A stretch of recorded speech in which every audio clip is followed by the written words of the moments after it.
I hear you, John. We'll get started here shortly.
I've heard that before, 386.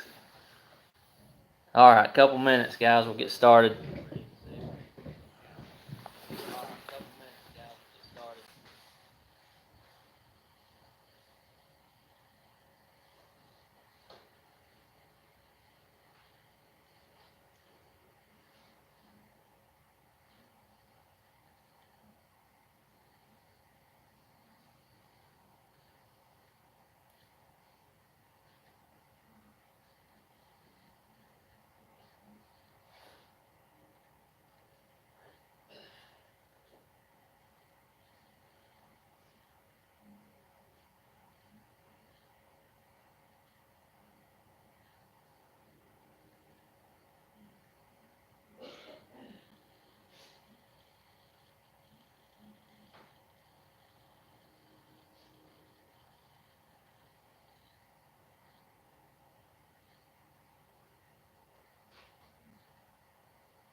Alright guys, first live YouTube feed I've ever done, so bear with me. Hopefully everything will go smooth. Appreciate everybody following. Let's see if I can get rid of some of this noise.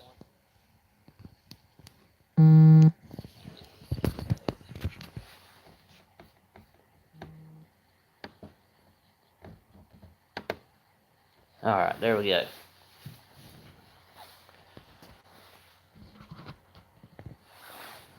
Alright, so this is going to be a question and answer section for Project Stock Bottom In. You guys just try to submit your questions on the inbox or the private messenger of Project Stock Bottom In on Facebook, and I'll try to get to as many of them as I can. Well, hopefully we'll have a good time, answer some questions. We're hooked up to a polygraph, so we can't lie. And I guess I'll just start out by filling you guys in on some things and maybe some shout outs to a couple of people.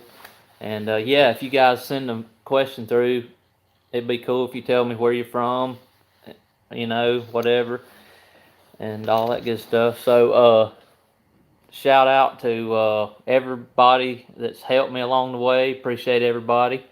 And got a lot of good buddies that's kind of made it happen. I guess I've had a Fox body since I could drive, and we did some crazy stuff with one back in the 90s and had a good time with it. And I never would have thought this car would turn out like it is, and but it's not me. I just put it together and drive it. So got some really good buddies, good tuners, and all that good stuff.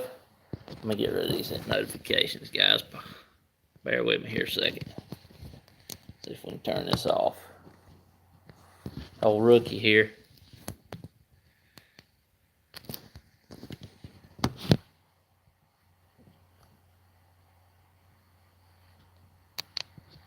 Alright. Alright, sorry about that. Alright, so anyway, there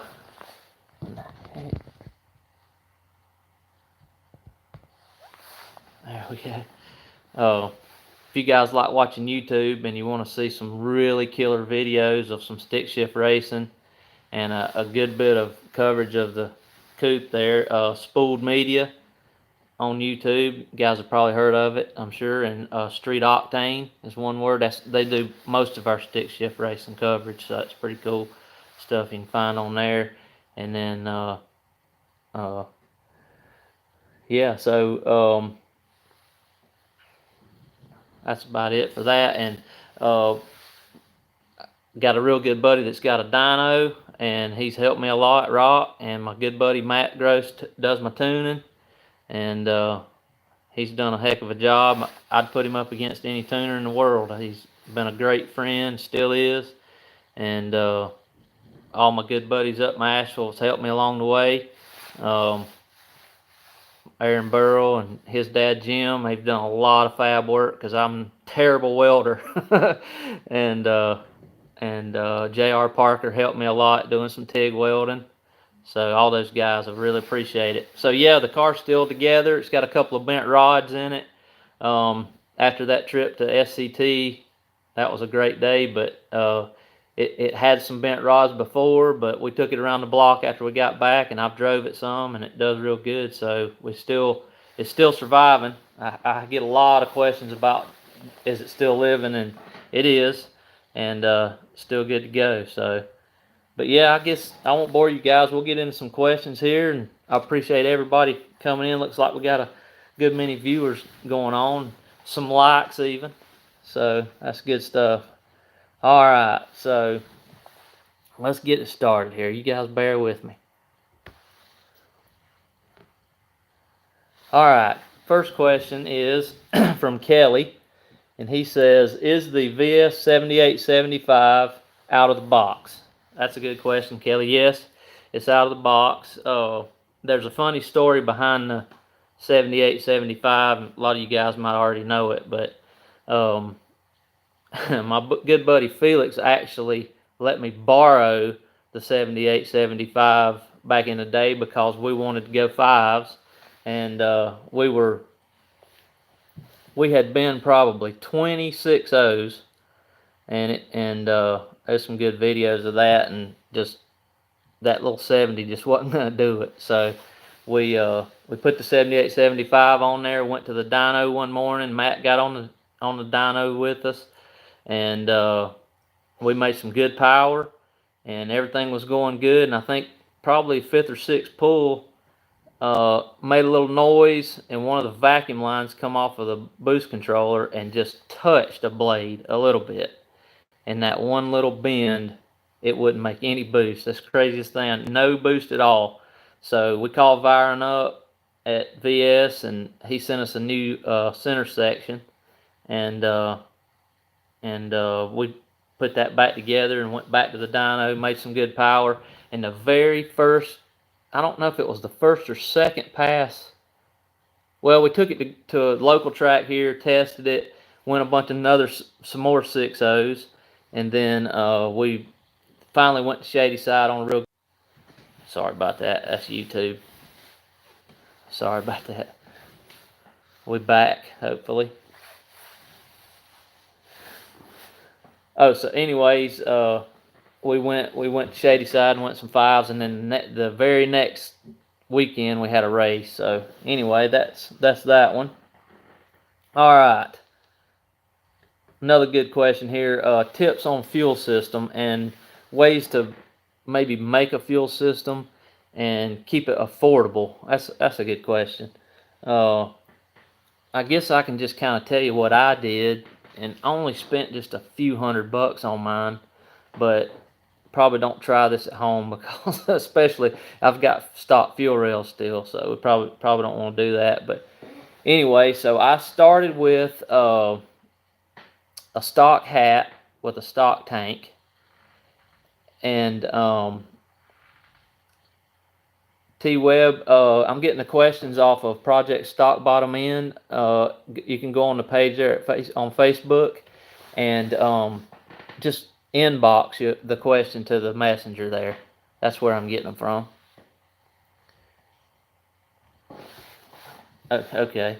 All right. So what was I saying? Oh yeah, about the fuel system there. So started with a stock tank and a stock hat, and I took the stock hat out, and they're probably like 5/16 tubes that go down through there, and so we got rid of those and put some 3/8 tube, probably stainless, I think, just some stuff that I had laying around, and attached a 450 Walboro to the end of that, in pretty much the stock location. So on the stock hat, it's got the pump kind of goes in between, and you actually have to remove one side of that on the hanger, and then I just use some of those stainless band clamps and put 2 of them around it. But the reason you have to take half of that out is because the hole that the pump and the hanger and all go down through, it's not big enough hardly. And, if you want to use the stock ring to hold an O-ring and everything to hold that back in, you basically had to take that leg of the hanger off, but it still holds the pump fine, no big deal.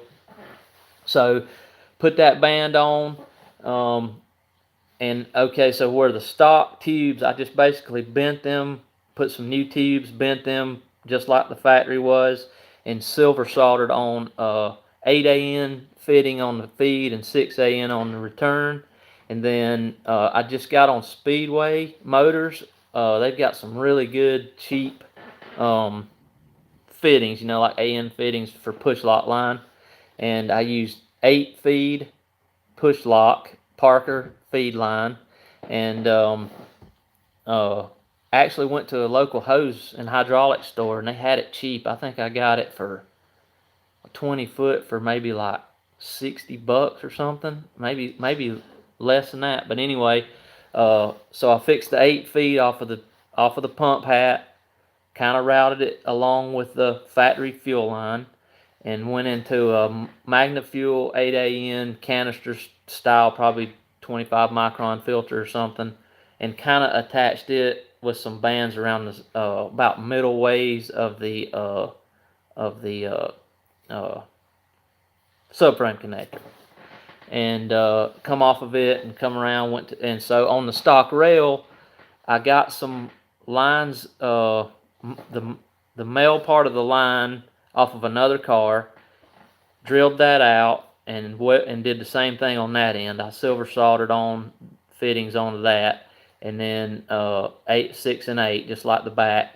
And that's basically the fuel system right there. That's all there is to it. And then it's got 80-pound decas, and the fuel regulator, it's still got stock rail. So the fuel regulator is one of those old style Paxton bolts in the factory location, rising rate regulator. So you know, it's got a boost reference on it and everything.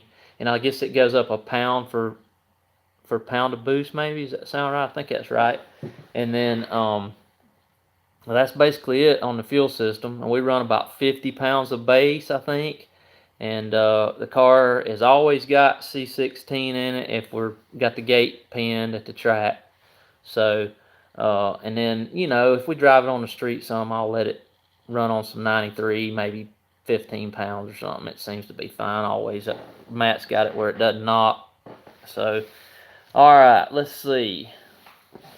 What else we got? You guys hearing me okay? Everything good so far? Clear and everything?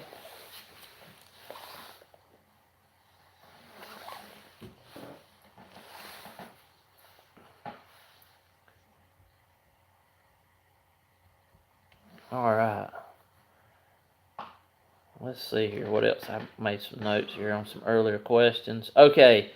Kyle, he wants to know some tips on crankcase vent. Well, that's a good question. So I guess I fell down on a horseshoe or something and gotten really lucky. The car doesn't really have much of a crankcase vent system other than back when I was on the 70 millimeter, I just ran pretty much a stock crankcase vent system. Well, it still had a PCV, and then just 2 breathers were the oil cap. I have those old powered by Ford valve covers. So each one of those has an oil cap hole. So I got breathers in those, and then the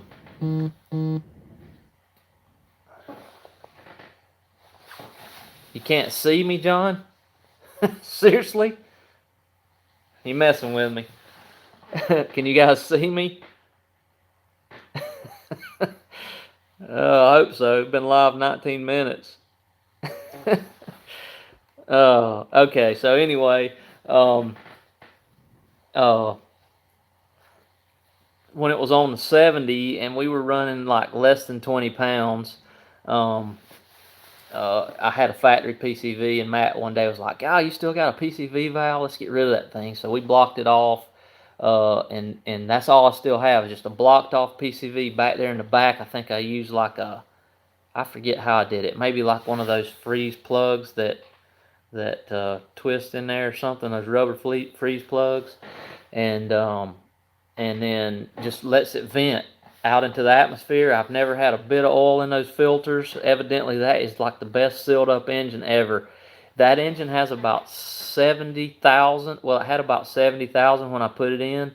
And you know, I don't really know how many miles I put on it. Maybe 10,000 miles in the last 4 years, and most of that's eighth of a mile at a time. But that's the PCV system. So it's worked out so far. You know, a lot of people say, "Yeah, I have a catch can," but so far everything's been good. All right, that's that. Let's see what else we got here. Johnny wants to know, what is the hot oil pressure? Well, so inside the car I've got 2 gauges. I've got a boost pressure and what's the other one? Air fuel, I think. Yeah, so that's all I got inside the. Actually, no, I've got a Raptor.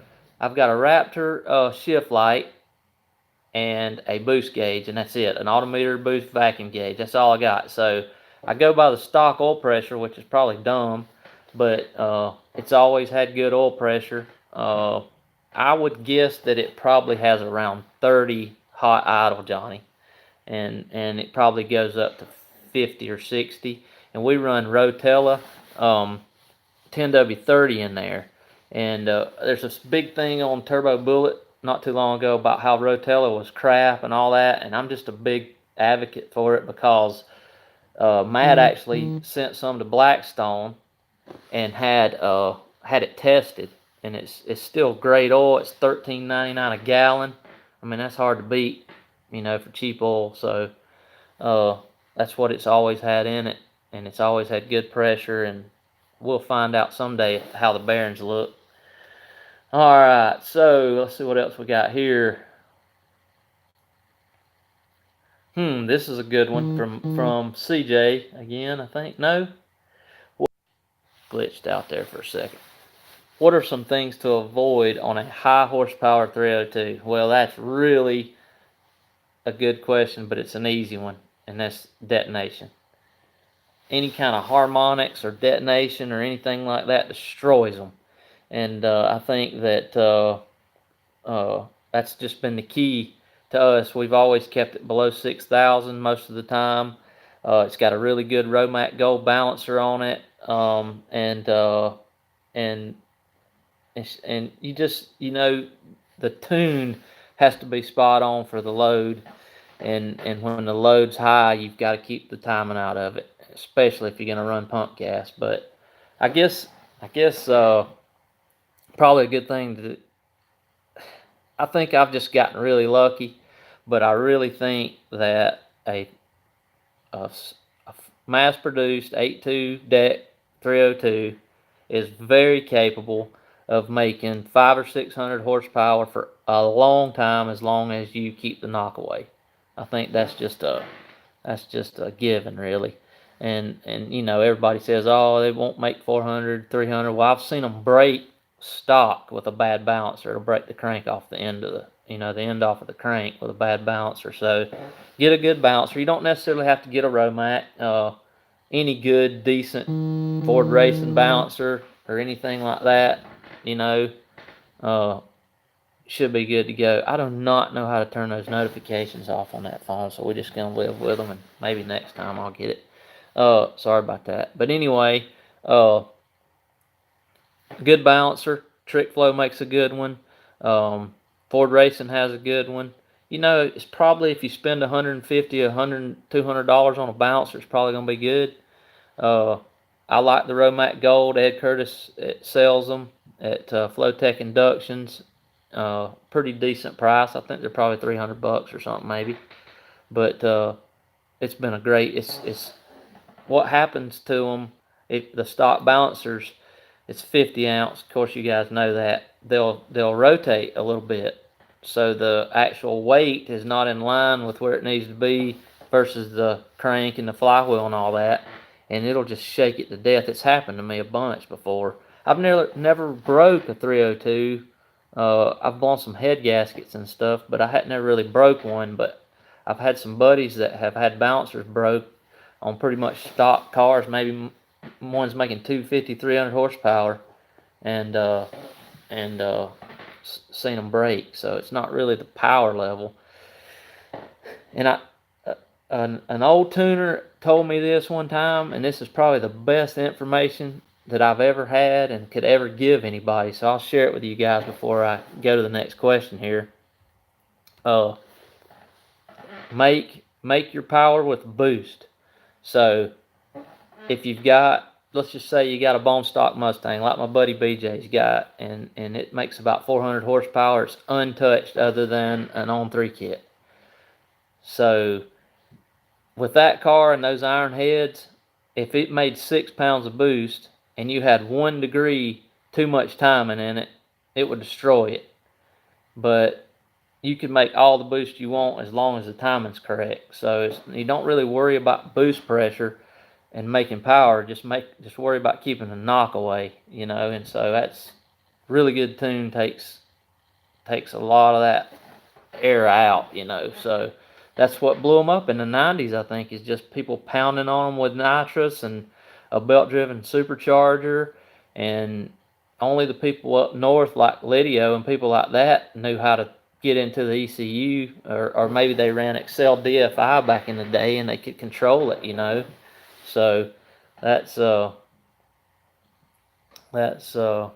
just the way to do it, But all right, let's see. Some other questions coming up here. You guys try to put them on this inbox. I don't mind you putting them on here, but it doesn't stay up long enough for me to read it. So let's go in here and check a couple more here. Let's see what I got. Oh, here's a good one. What ring gap and head gaskets are you running? Well, Ford set the ring gap on it back in '91 when they put it together. So that, whatever that is. Now I've heard that people have taken apart 302s and 351s and had like 28 thousandths on the top ring. So evidently mine must be somewhere around there. It definitely, if it didn't have enough by now, they would have butted together and it would have jerked the bottom out of a piston, I'm sure. So I've gotten lucky with that. And then what head gaskets? We run a Felpro 9333 PT1 head gasket. And I run ARP studs with plenty of moly lube on them, and I put them all at 85. It's that's pretty tight for a 7/16 stud, but that's what we do. And it will blow a head gasket every 2 or 3 years, maybe every 100 passes. I think that, and what's crazy about them, I've never blown one and lost coolant or water. It always pushes it externally. So the engine, you get to the end of the track and it sounds like there's fire coming out of the block, and it sounds like, it's done, but it usually just pushes it out between cylinders. So you're losing the compression externally. That's really weird, but that's what it's always done.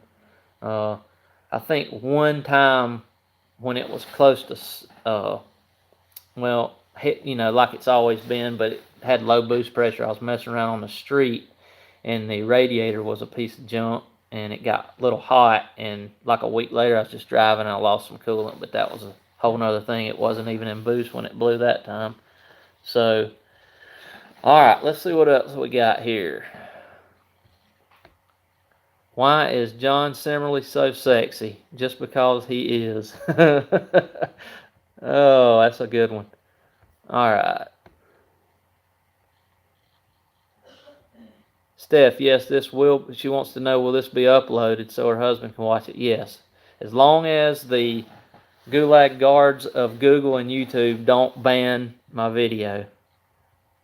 I'm even scared to even say this, but I was doing a live feed test the other day, and they banned it because my daughter was watching The Incredibles and they heard it in the background and insta banned it. All right, Jason, let's see what you got here. You guys bear with me a second. All right, Jason from Northern California. That's a mile or two away. Why do you use C16 versus E85 or E90? Well, probably because I'm an idiot. If I would have swapped, well, let me give you a little my background on E85. My first technician job in high school was at a chainsaw shop right up the road here. Great people. They owned a little chainsaw mower repair. So in the 90s, ethanol, nobody knew what it was, and we started getting a rash of these lawnmowers and weed eaters, trimmers, leaf blowers that wouldn't run, and we'd take the carburetor apart and they would look like they had snot in them. So we finally found out that was ethanol, and it kind of made me hate it, to be honest with you, but that's just because I didn't know about it. It's a great fuel. It's cheap. I probably could have built 10 E85 fuel systems with the money I've spent on C16. So I take about a five gallon pail with me. It's $70 to $80 depending on where you buy it. But I will say, man, C16 is great fuel. There's not a thing wrong in the world with it. It's almost impossible to make it knock. Uh, don't do as I do, but on that SCT race that we went to, um, it had, I think it had close to 23, 24 degrees in it, maybe, with 35 pounds of boost. So it never rattled. I never heard it. And there's no detonation signs on the plugs or anything. So, and Matt might have had more. Matt, are you in here? You might have had more timing in it than that. I was scared to look, really. But just we E85 is readily available here in upstate South Carolina. Uh, and if when I build another engine and try to step it up a little bit, it'll be on ethanol for sure, just from the sheer fact of money, you know. So appreciate that question there from all the way from Northern California. That's awesome. Let's see here.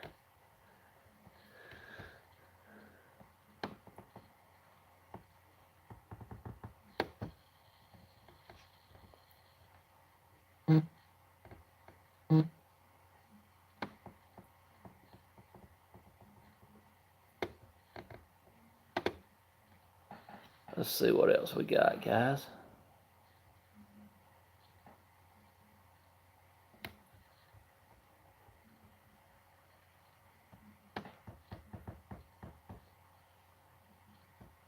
Would I consider doing an event like Hot Rod Drag Week? Well, that's a good question. I've always kind of thought about doing that. Maybe someday. You know, we've kind of been just a weekend warrior, run to the drag strip and race against yourself type guys. The last 3 or 4 years, these really good guys up in one of our local tracks, Farmington Dragway, did a thing called Boost Fab, and it had a little stick shift event during it, and that was kind of our go-to thing. And it was for points, you know, and so I just tried to focus on that. I really wanted to win those points, and there were some real heavy hitters. And Aaron Burrell would have probably won them, or I know he would have won them, but he got sick one time, and him and his dad had 2 pretty heavy hitters, and they were sick on one of the races, and I ended up winning that race, and so we ended up winning the points. But it was that's kind of what I focused on the last few years, so I hadn't really thought about Hot Rod Drag Week, but I think it's an awesome thing, and it'd be really cool to do that someday. John Richards says, when that motor goes, what will I do? Well, I hadn't really made up my mind 100%, but I've always wanted to do a 9.5 deck. Well, I've had a couple of Windsors and Fox bodies and stuff, but I've got all the stuff to do a 9.5 deck. Just a stock block deal, but I would probably do rods and pistons. I've got some high port heads, and we'd probably do a VS80. Matter of fact, it's already bought and on the shelf, so I don't know. We'll see what the future holds, you know. Hey, Pay. All right. Let's see what else we got here.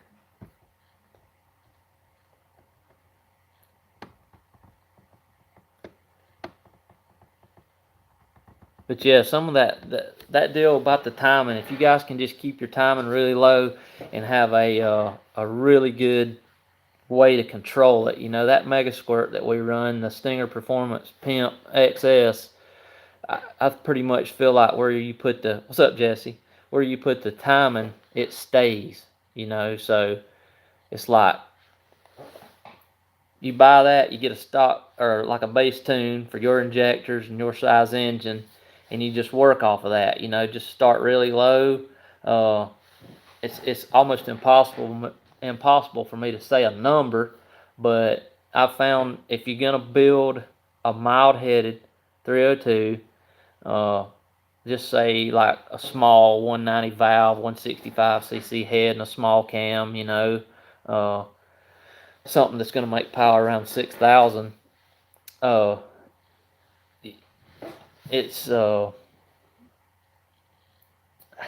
think probably start with about 16 degrees, you know, especially if you're on pump gas, and don't let it get any higher than that while it's in boost, and then you can kind of creep up on it, you know. When I had when I had the On 3 and was scared to death of make over 500 because of the internet, um, I think I didn't hardly ever get over 18 degrees timing, hardly ever. So that's probably a good starting point, especially on pump gas. But we killed that myth. All right, let's see. Got any LS fans on here tonight?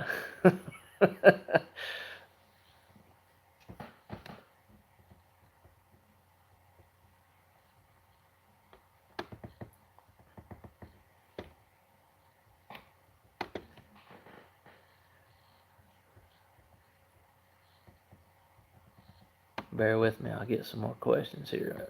Let's see what we got.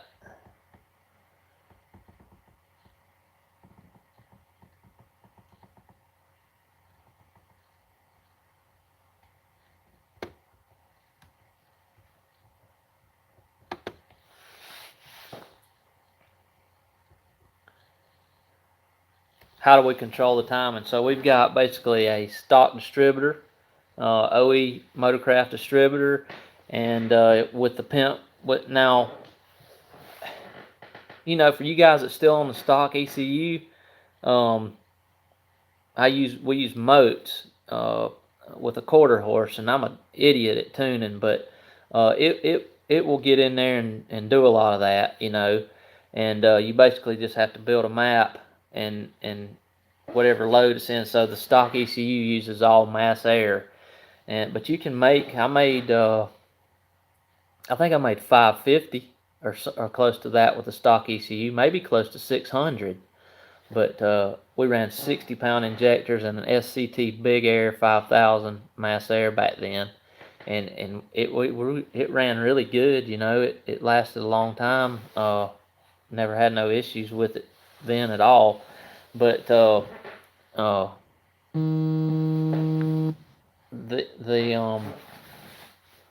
it's sort of limited. Once you get a bunch of power and a big injector, it's kind of iffy when you get way up there. But people made some really good steam with EEC4 computer and stuff. But anyway, back to the timing question. The pimp pretty much controls it, and it kind of goes off of, it uses the map sensor and everything with load and keeps it. And when you're setting the timing initially, you've got some slack in the timing chain a little bit. So my buddy Felix showed me this. It's like you can rev it up and watch the timing light, and it actually will drift around a little bit. So with the pimp, you can lock it to where the computer will just lock it out, kind of like removing the spout, but it locks it out, and then you can watch that drift. So let's say that it drifts 2 degrees advance. So you want it at 10 degrees base. So that'd be 12 degrees actually. And that blows up some cars because people don't really take that into account, and 2 degrees can kill it, So there's a little timing wizard in there, and you can actually take that 2 degrees back out of it with the keyboard. So that really keeps you in line with your timing. And that's kind of what we did. And my chain's not really old, so I put a cam in the car or the engine before I put the engine in there. So a lot of you guys, I probably haven't never shared too much of this, but I bought a 91 wrecked 505 speed for the pedals and the clutch and all that when my car was originally an AOD. And that put that engine on the shelf in like 01. And so like 6-7 years ago, I decided I'm gonna pull the engine out of my car. I sold it to a guy with a Bronco. It was pretty much stock with a E303 cam, and I put some old Systemax heads that I had on it, and that Lunati cam, and a new Ford Motorsport timing chain, and they're pretty tight, so that kind of helped out. But that's key. You don't want a bunch of slack in that chain, and if you do, use that distributor and the timing light, keep it revved up, and try to, if you're thinking it's going to drift 2 degrees, bring that back out. So, maybe put it at 8 instead of 10, that type deal. That kind of helps. So, all right, let's see. All right, Kyle, let's see if we can answer what you got here. What duty cycle? Let's see. Bear with me here a minute. What duty cycle are you at with the deck of 80s? Well, probably have to ask Matt to be sure, but it seemed like I remember him saying at SCT that he had them wide open and they still wasn't quite enough. So, you know, living on the ragged edge trying to win is probably not the best thing to do, but that's that's that answer. Let's see. I think deck of 80s on gasoline will probably safely make 800. I mean, usually you can times it times 10, and that's a pretty good round figure. But you know, if you got base pressure and stuff like that, you could probably make a little more. I mean, we're making a little over 900, but don't do it. All right, let's see. What about you, Mr. Gabe? You got some questions? You already know everything about Fox bodies and small block Fords. Alright, let's see. Man, this is pretty cool. I'm glad you guys joining in on all this.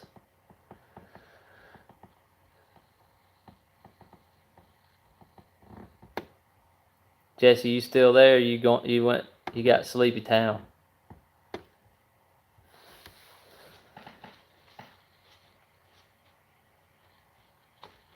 Somebody said, how many stock 302s have I blown up? Well, not too many. It's mostly just we can fix them back with some head gaskets.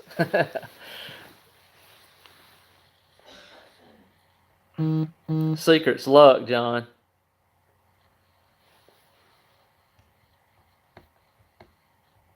Pure luck. Alright, do I dare click on Felix's question? How far down the quarter mile do you typically like to step on the brakes after a run? You would, Felix. Well, usually the first pass I get a little bit excited and actually forget to hit the brakes. So, and then when I do, it's too late. That's a good question.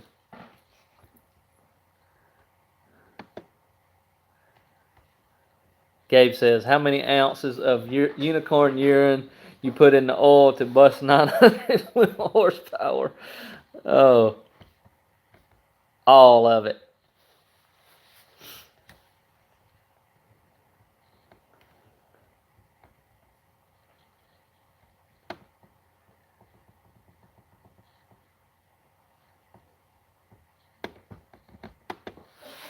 Somebody sent me one here, but it's not coming through. Stand by just a minute. Okay, here we go.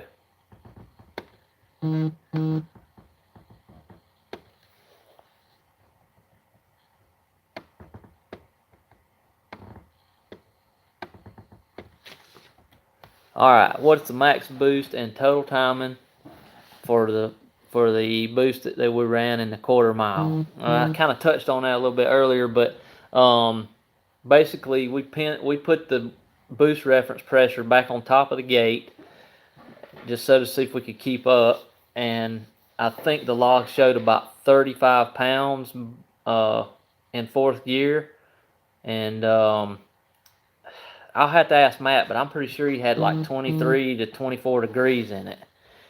And okay, do you have rear adjustable shocks? If so, what's the setting on it? So it's a good question, and I'll talk about suspension a little bit if I don't bore you to death.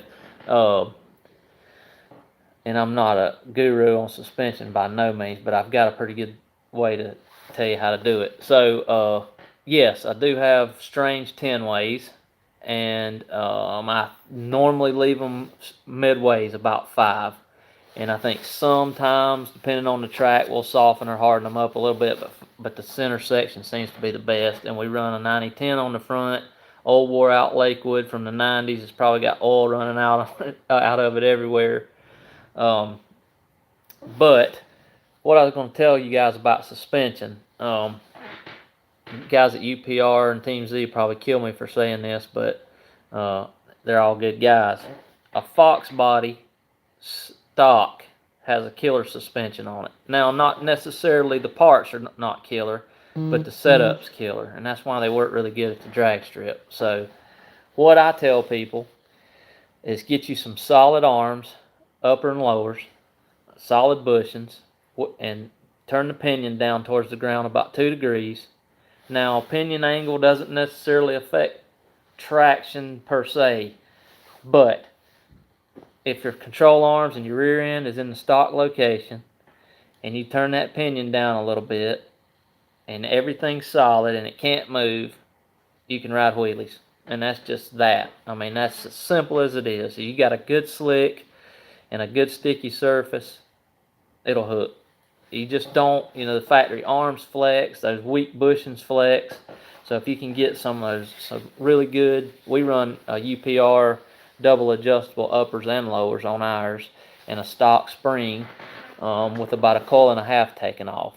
So that's something that I've learned over the years. Like I used to have a stock, all bone stock Mustang with like 450, 500 horsepower, and we didn't know what an anti-roll bar was back in the 90s, so the left front stayed in the air the length of the track, but at least it hooked and did good. So that made me know that a Mustang bone stock had decent suspension, so if you can get the front where it travels a little bit, you don't want it to travel too much, of course, but with a stick car, which I don't really know much about automatics, I've never really raced an automatic too much. With a stick car, you got to have a little bit of that transfer, because you want that weight, you're shocking the rear wheel, and you want that weight over the rear wheel.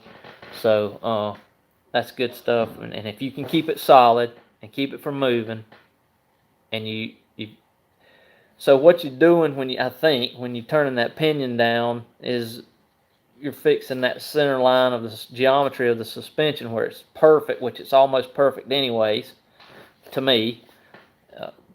I'll probably get some phone calls Monday that I'm full of it, but you keep it simple, it'll work. That's just good, and that's what we've tried to live by. I mean, you can relocate the uppers and do a million different things, and some of that stuff's necessary when you start really flying, but all right. This is from Augie. Doesn't really tell me where he's from.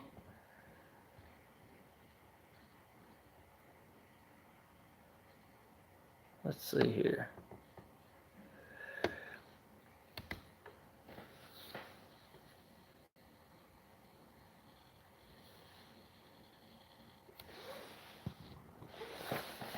Okay, from Elsa, Texas. Cool deal, Augie. All right, I have a 302 stock block, stock pistons, etc. Victor Jr. heads, trick flow, 1 camshaft. That's a good cam. Track heat intake. Heck yeah, I got one of those. P600 Pro charger. I guess the question would be, will I need Mega Squirt, fast, etc. to keep the block from splitting? Thanks. Well, we touched on that a little bit earlier. So, yeah, so with the blower, if you start making a bunch of power, it's going to be yanking on the crank a little bit. You'll just have to be careful, but keep knock away, and you can make some good power with the blower. I mean, Jesse's made close to 600 for years on his, and hadn't had a bit of issue except for belt slip, but do you need a Mega Squirt? So here's what I'd say. I used to be all for an A9L and crack on anything else in the world. There's only probably a handful of tuners in this part of the country, well, in the whole country anymore, that does chip tuning. So if you want to do your own tuning, I think Mega Squirt's probably the way to go if you're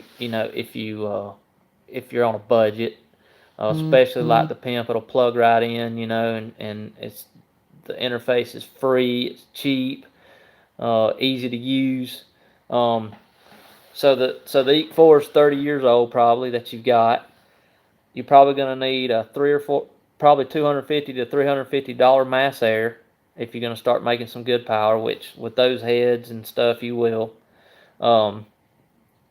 and I just feel like if you got a good A9L, you could probably sell your mass air, and the pimp shipped to your door is like $970. It comes with updated version of Tuner Studios, and it'll actually update every time you get on Wi-Fi, which is awesome.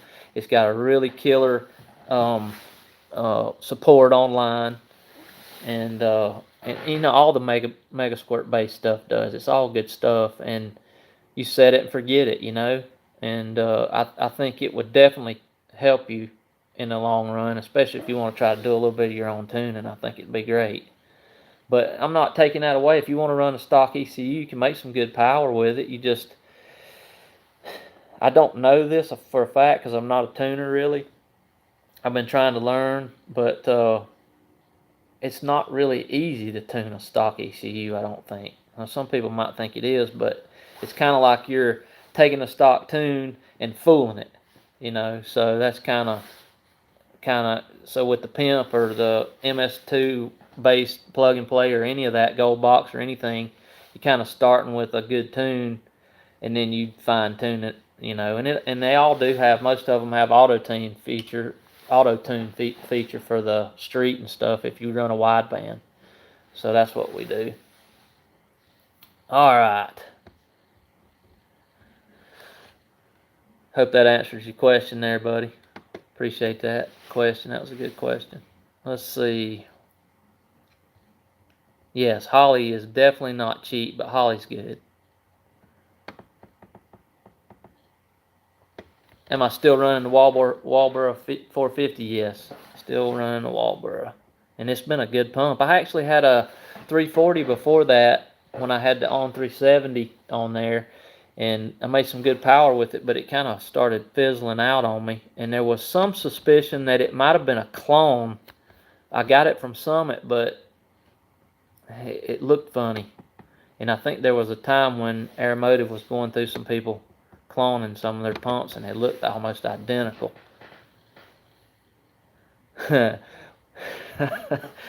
Should I read this one? Let's see. When you're going into the gravel, were you taunting the LS pages? I was posting up my time before I ever got down there. That's pretty good, John.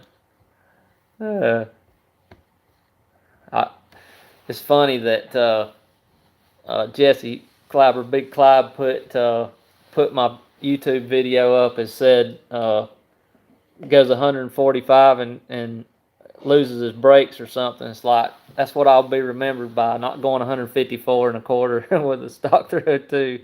It's like, that's the guy that didn't get stopped. Shout out to Z-Max though. They got me out within just a few minutes.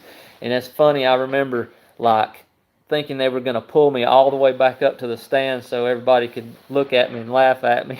But they let me hide. That was a good day. Good night. I wish we could have got to race Cletus, but it just ran out of time. Maybe one day, Cletus.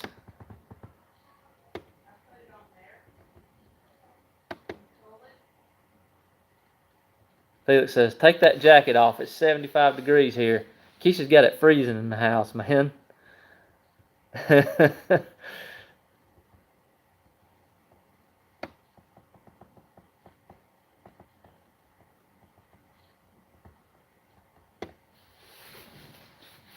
All right, guys, if you got questions, go on my Facebook page on Project Stock Bottom End and put them in the inbox, and I'll answer them. I see a bunch here. John says, what kind of power can you make with an on 370? Well, we made a little over 700 with it, and according to Chad at On 3, he said that was close to as high of a horsepower as he'd ever seen out of it. So that was on about. What's weird about it? It's so limited by the X-Deucer wheel because it made. I can't remember the exact numbers, but somewhere around 700 wheel on the dyno jet on like 23 pounds, and we kept turning it up more and more, and it never made any more power, but it would make some more boost. I think it got up close to 27 pounds one time, and that was done. That was just all it would make. So I guess it's limited by that, what, 68 millimeter exducer wheel it has. It's amazing. We went so many 6.0s at like 118, 117 miles an hour with that little car, with that thing. I wanted to go 590 so bad. It just would not do it. 600. There's some video on Spool Media's page of it going a 600 like twice. Well, it went like a 607 and a 600. Would you run 80s or 60s on a stock short block to start with? What kind of power you talking about, John, and what fuel?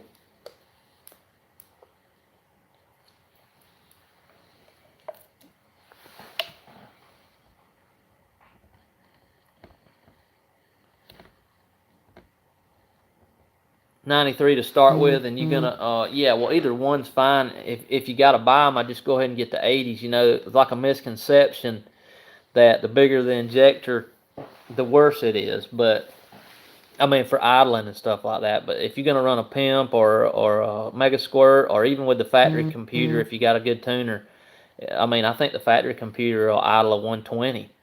So, you know, if you thinking I might turn it up one day, I might get a good block or whatever, you know, that'd be the thing to do. Is just go ahead and get the 80s, you know, and save you money, because I mean, a good set of decas aren't cheap, and you really don't want to cheap out on injectors either, because they won't idle worth of crap. Like, we bought some cheap ones before, and they just, you can't make them right. Best tuner in the world can't make them right. They're probably okay at wide open throttle, but you know, you're never really sure about that. So do the 80s, man. All right, Robert, let's see what you got here.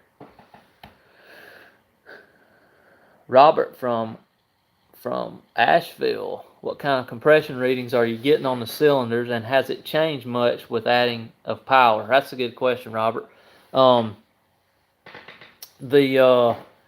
Started out, it has that Lunati 51014, and it's got a good little bit of overlap, so it lets a little bit of cylinder pressure out. So starting out, putting it together, the first time I ever changed the plugs on it, and this was pre-turbo, it had about 150, and it would range maybe 5%. So it was pretty good across the board. It was good until I think I turned it up. I think we turned it up and we went to Brainerd. Me and Jesse went to Brainerd and ran, and Matt went with me. And I was having some misfires, and I thought, well, it must be like a rotor button or a distributor cap, or I burned a wire or plug or something. The change of plugs didn't really go away. You could just kind of hear it when you free revved it and held it steady at like 2 grand. And yes, questions here, Dennis. That's exactly right. And so anyway, I would hold it, and I brought it back home and did a compression test on it. Well, I looked at the plugs again and did a compression test on it. So sometime between the time we put the 78, 75 on it and went 5s and went to Brainerd, it bent a couple of rods. So it's actually got 2 bent rods. It's got, and I say bent rods, and I'll tell you why in a minute, but it's got about 90 pounds of compression on the front 2 cylinders. So 1 and 5 have only about 90. So it actually went the 912 at 150 with 2 cylinders only at 90. So, and I did a leak down test on it, and there's no leak down at all on anywhere. So that tells me it's about got to have a couple of bent rods. So, Dwayne Bush, you guys might have heard that name. He's a heck of a head porter for small block Fords up in Mooresville area, Asheville area. He told my buddy that owns the dyno that he's seen a lot of 302s that make real good power buckle the rods a little bit, and then they just stay there forever. So that's kind of what we're hoping for, is they don't let go. But that's a crazy story. So at SCT, it was down a couple cylinders, and it was actually down on the 60 foot, and I think that's big tracks. If you go to these big NHRA tracks, they don't really ever hook like a Shady Side or South Georgia, and I think it was down on the 60 partly because of that, and it may be a down on torque just a little bit from those low cylinders. But if it would have been on the 60, even with those 2 cylinders, I think it would have went 8s, which that's wishful thinking, but I think we could have went. We had some mile per hour to go 8s, I think. How far will 80-pound injectors go with a 340?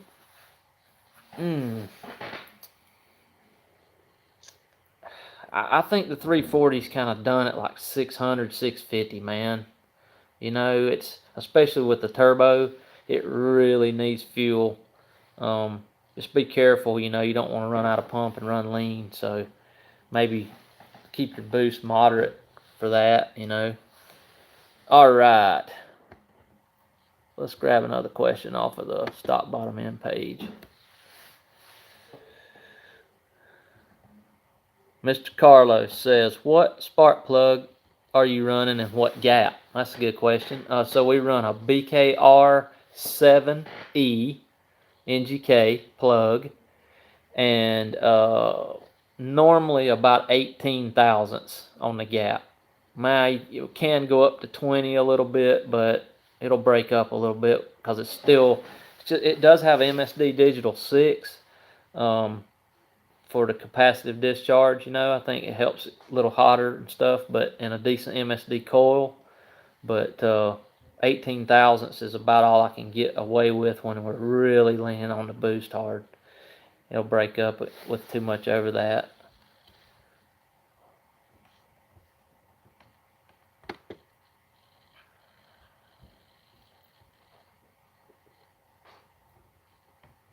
Somebody asked a question on here, and I missed it on the live feed here about the on 3. Oh, it said a custom on 3 hot side, or custom hot side, or on 3 hot side. Everything about the turbo kit is completely like it came out of the box, including the blow-off valve, wastegate. The only thing that I've done to it, and this is something if you guys have got a on 3 kit sitting around and hadn't put it on yet, and you know a good machinist, and I didn't listen to this for years, and I learned my lesson. An old man told me this, and if I could stress anything to anybody, this is it.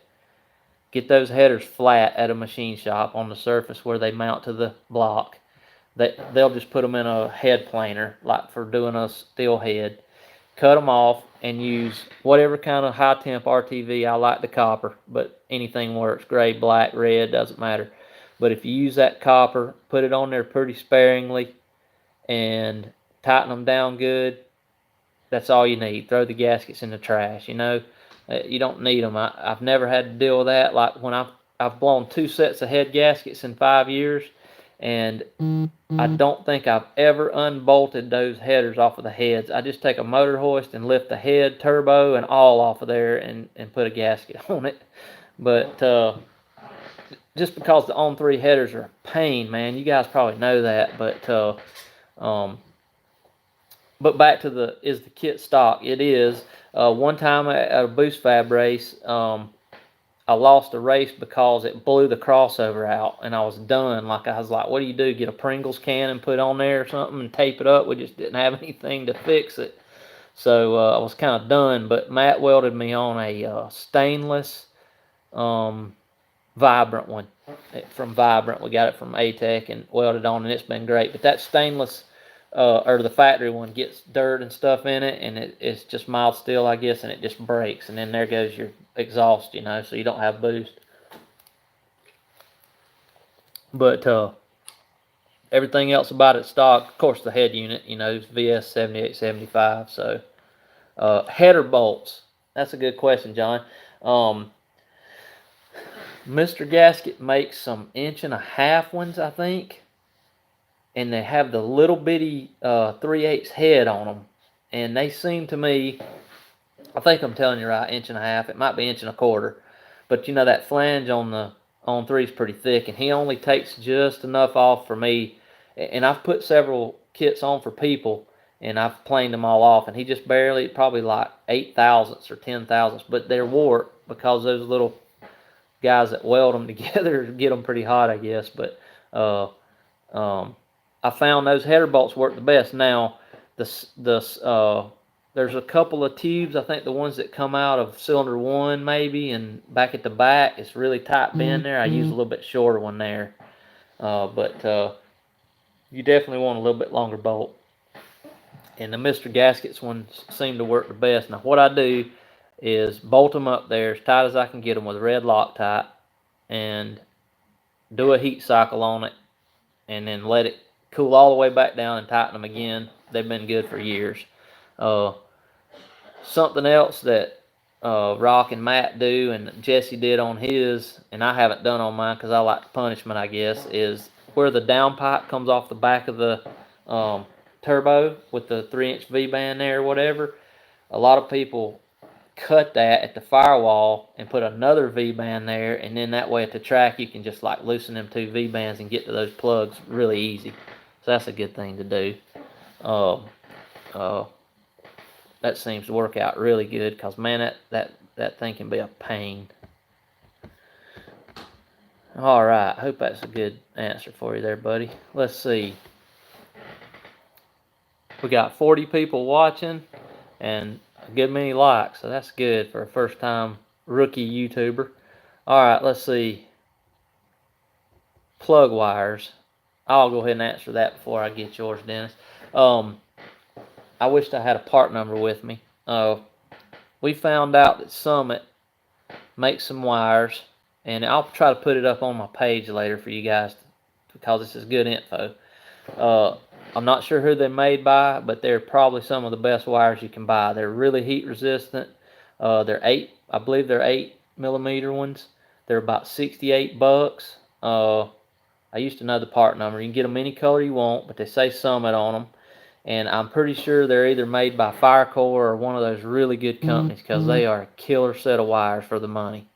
And I hadn't had any burn. Now I put some stuff around mine. Air-Equip makes some stuff for aircraft that goes around for heat, and I got some orange, like real shiny orange stuff. I've got that on the ones on the passenger side, so they work pretty good.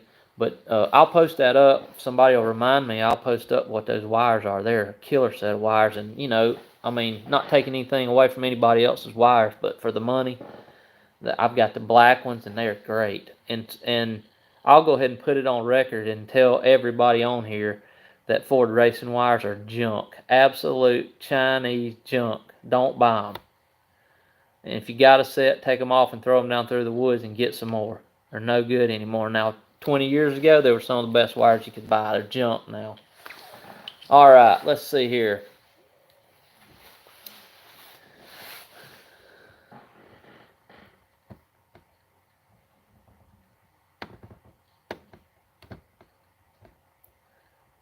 Ignition question. How far will the DuraSpark get you in a boost application? If it's not going to get done, is there a budget set up that will? So DuraSpark is like in a blow-through carburetor, maybe the old school DuraSpark box. I don't really know. I've never really dealt with that too much. I'd say you could make some power with it because it's okay, but I would probably try to come up with some kind of a decent MSD maybe or something like that. I'm assuming DuraSpark and not TFI. TFI will get you you could probably make 600 horsepower with the stock TFI, I think. You might break up somewhat top, but DuraSpark, I just can't really speak to that. Don't really know. All right, let's see. What made you choose the VS 7875 versus the On3 BMF 76? For the 302, do you wish you would have went smaller? It's a good question, Tyler. No, I don't really think it. That thing lights off instantly, even on the street. That 7875 does. There's something about the wheel design on that thing that I don't drive the car a ton on the road, but I do like to when I do. And if let's just say I'm in third gear and it's lugging, I don't notice any more lag from the 78-75 versus the 70 at all. Now I'm not really sure about the new On 3 76. It's probably, I think that's what Jesse has. But I I don't really think that it lags anymore, man. The 78 doesn't. And of course, now at the track, it's hard to tell because I'm on the two-step or anti-lag, busting off 10 psi and let the clutch out. So both turbos kind of did about the same boost.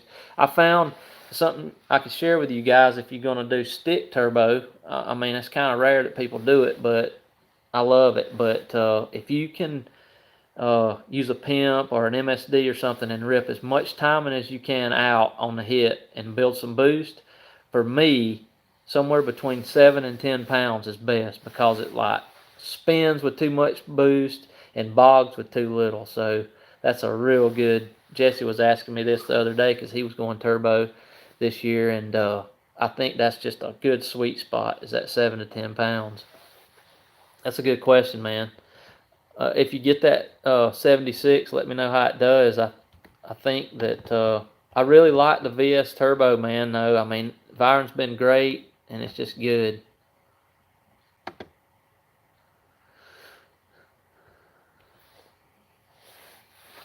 Are you going to bolt that billet 80 to your small block Ford? You know it. We're going to see.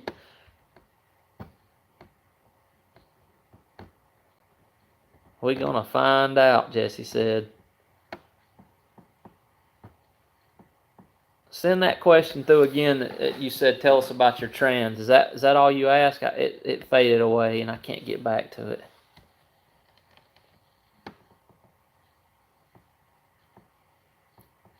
Yeah, TKO 600, Liberty face plates, and pretty much whatever Liberty can do to it. I had them do face plates. They thread the front bearing retainer for the cluster so it doesn't walk around, because it's just like a little plug in there from the factory. They thread that. It's a big threaded nut that goes in there, bearing retainer.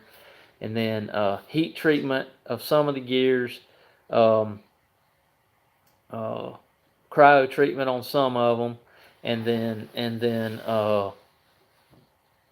a good. They do some kind, and they really wouldn't tell me what they did, and I've taken it apart, and I really can't tell what they do. Some kind of rail modification to the third gear rail, because the third gear rail just kind of free falls, hangs there on the end of it, and a lot of times it'll fall down and break the shift fork, and they do something to it, maybe a longer bushing or something. I don't really know exactly what they do, but man, that transmission has always been like butter. Even on the street, that thing does really good. So we run the stock cable, Ford cable, a stock decent newer fork, and we run the McLeod single disc ceramic 10.5 inch, and it's called the Street Extreme. Now, I've had that clutch since the car's been together, and I hadn't had any issues with it at all.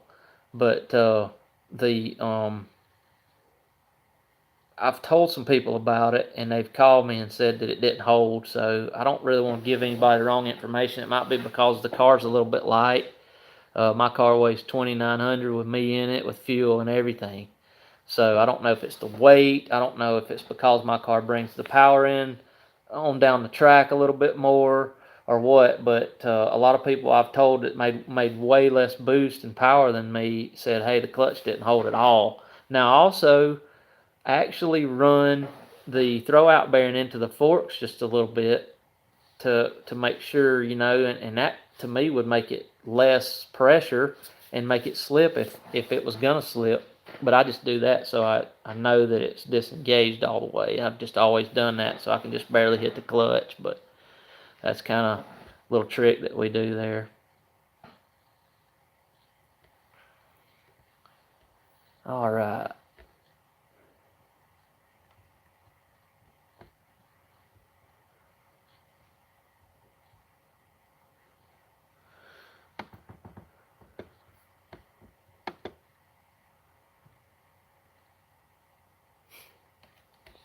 Somebody asked, I think John asked, how many passes do you run on a set of plugs?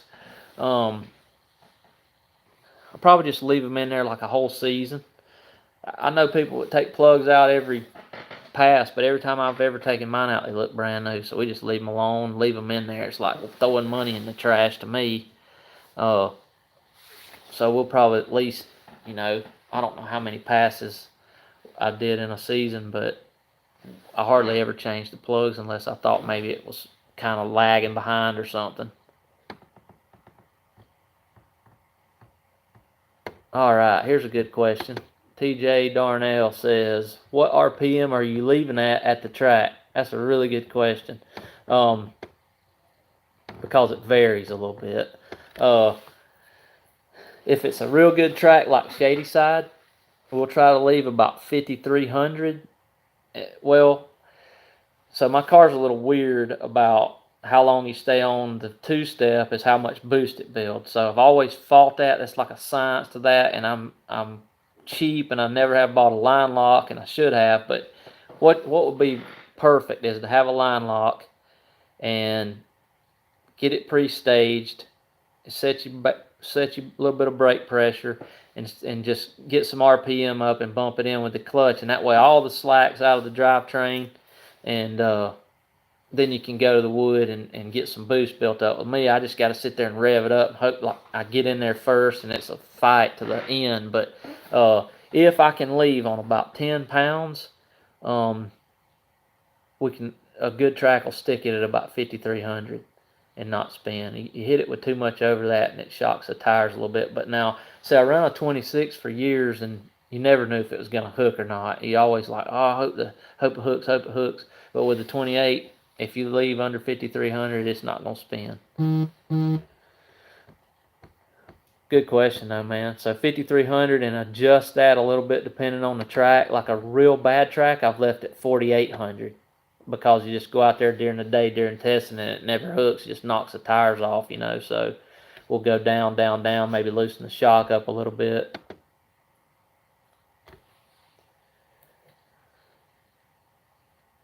Oh, yeah, that's a good idea, Johnny. All right, we're back. For people that don't know, yeah, there is a pinned post on Project Stock Bottom End that's got a ton of info on it. A lot of people miss it, but it's a very, very first post on the page. And I took about an hour and typed out a ton of things. But, you know, this is kind of cool if you don't feel like reading it. I enjoy doing this. We'll probably try to start doing this once ever so often, here and there.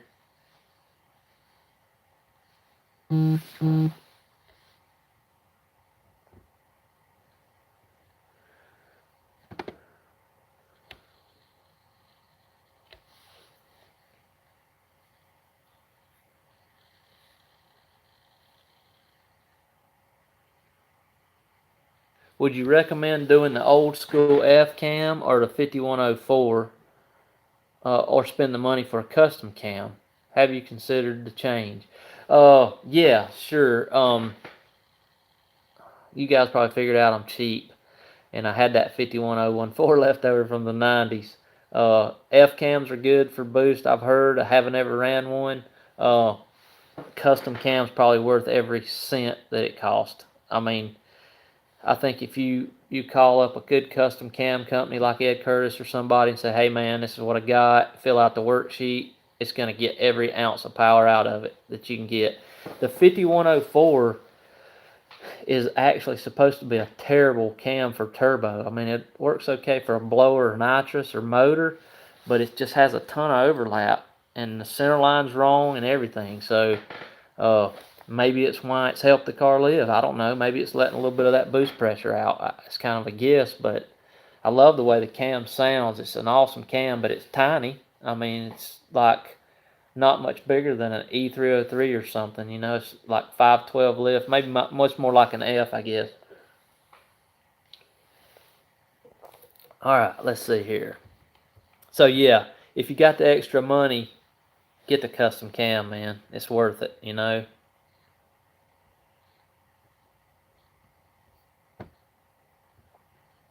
Jason, you said, do I have a clutch bleed kit? No, sir. It's just, you talking about like a tamer.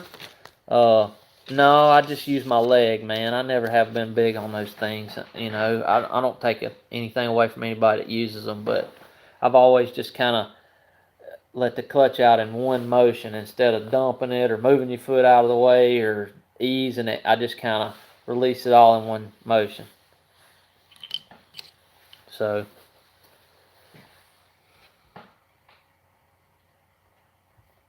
J.R. Parker, you on here telling them people about them flanges?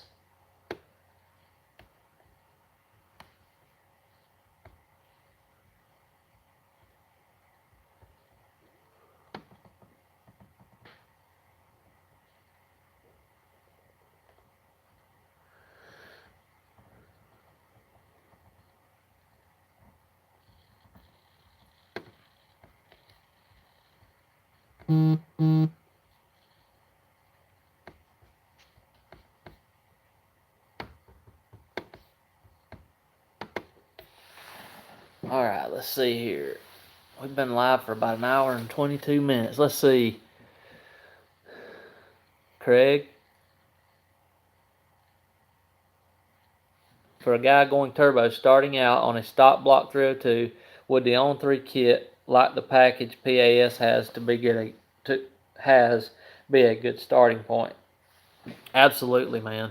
I mean, for the money, $1,500 is what I gave for mine. It's like there's no way you can spend $1,500 and make that kind of power anywhere else. And you know, you probably already know you're going to spend about that much more, or a little more than that, supporting the power, you know, with fuel and things like that. But yes, sir, absolutely. Like I was saying earlier, my buddy has a bone stock 88 coupe. I mean, it's untouched. The throttle body's even stock, and I don't even think the valve cover's been off of it for years. But it makes like 420, and that's all it has. It has a on 370, 42-pound injectors, Bosch injectors, and he uses moats to tune it, and it's got a 373 gear, and I built him a 3550 trans. Actually, the trans that I used to have, I broke, and I put an output shaft in it and sold it to him, and we put it in there with a motorsport clutch, and we can run 7.0s in that thing all day. It's a good little car. So yeah, I mean, what else are you gonna do to make 400 horsepower all the time? Yeah, you could do nitrous, but it's gonna run out on you, you know. Be filling bottles left and right. So, and I don't have a thing against nitrous. I ran it for years, but that turbo's always there. If you're making exhaust, you're making power. Mr. Gabe Large says Walboro to the front. That's right, man. That's a good pump for $120.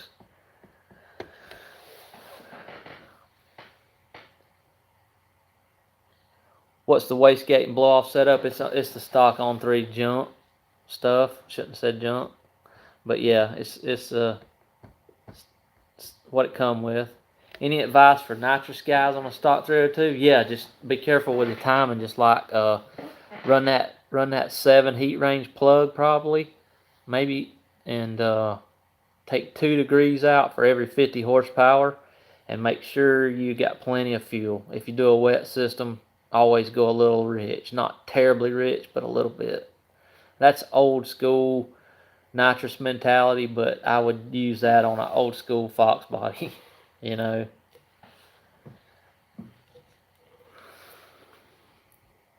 Two degrees for every 50 horse and plenty of gas. And you know, if you want to add a little bit of race gas, it'll keep the knock away. It's just like anything, you want to keep the knock away, and nitrous it hits hard all at once, and it's hard if you got the timing up too much. It'll rattle like crazy.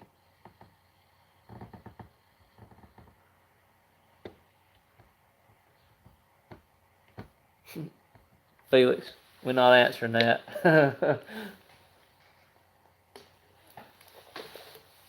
All right, guys, let's see.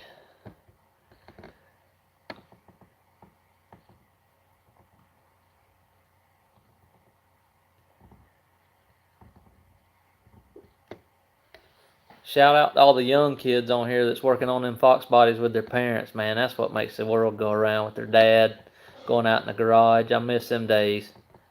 And I got a lot of those guys on here that hang out with us on the page, and I think that's awesome. We need more of that. Put that phone down and turn some wrenches, man. Good stuff.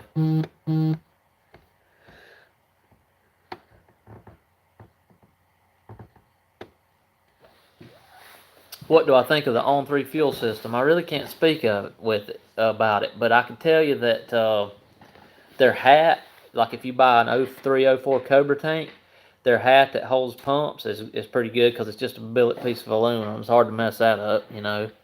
That's pretty good stuff. Let's see here. What else we got? Dennis.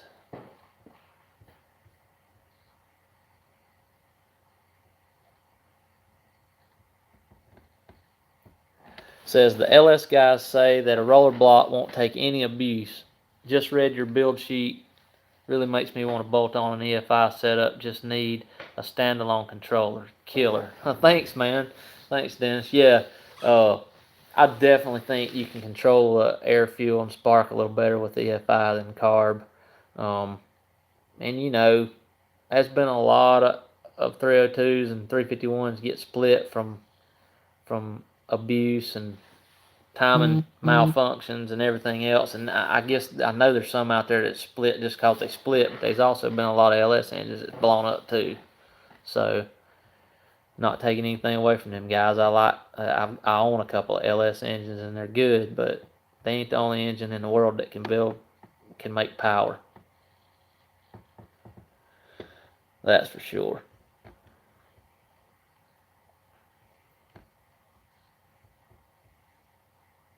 But yeah, standalone controller, man, these days, and get a little bit familiar with it. You can do whatever you want to do.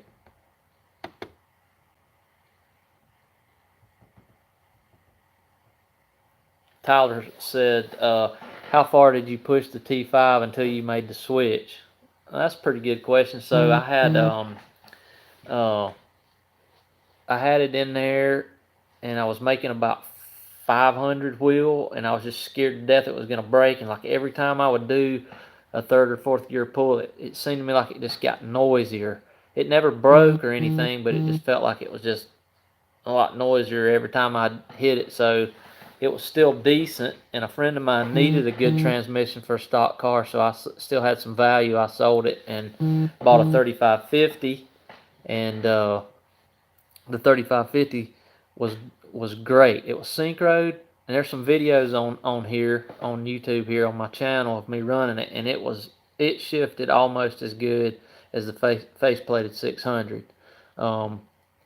But I put a 28 on it one time, and my dyno shop owner rented the track and at Shadyside, and Ronnie put some really good sticky stuff down, and I went out and made some good passes. I think we're making about 500 wheel on it, maybe. It probably went mid-6s that day. And come back around and turned it up to about 5,500 or 5,300 and let the clutch out, and it broke the back of the trans out. So it broke the output shaft. I thought it broke an axle, but after I got it home, it broke. So that's when I put an output shaft in it and sold it to BJ, my buddy, and then got the 600. I tried to run the 600 a little while synchro, and it wouldn't shift at all, so I had to get it plated.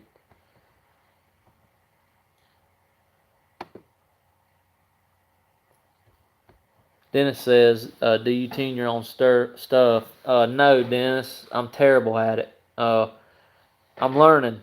Felix has been teaching me some, and Matt and Wes. The guys that are good on that Tuner Studios have been teaching me. So I've gotten good enough to get myself in trouble. I guess we'll leave it at that. But I'm definitely not a tuner. Now, if you bring me a Briggs & Stratton, I can adjust that screw on the bottom bowl, get it tuned in pretty good, but that's about as far as we can go. Good question, though.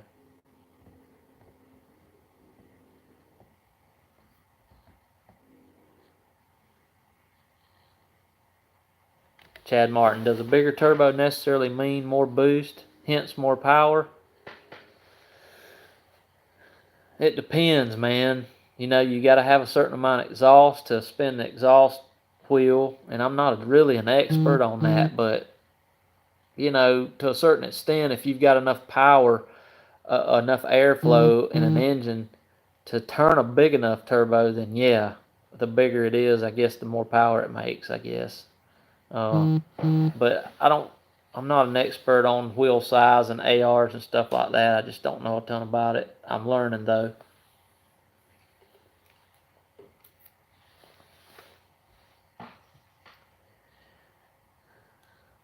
So I get a lot of questions about, can Matt tune for you guys, and Matt actually hates tuning, I think, because he's had so many junk cars, Hondas come in that wasn't ready to tune. You know, 10 years later they blow up and it's his fault. But he's kind of laid off the tuning some, I think. I don't want to speak for him, but he sort of just does it as a hobby. I don't think he really wants to do it for the public right now.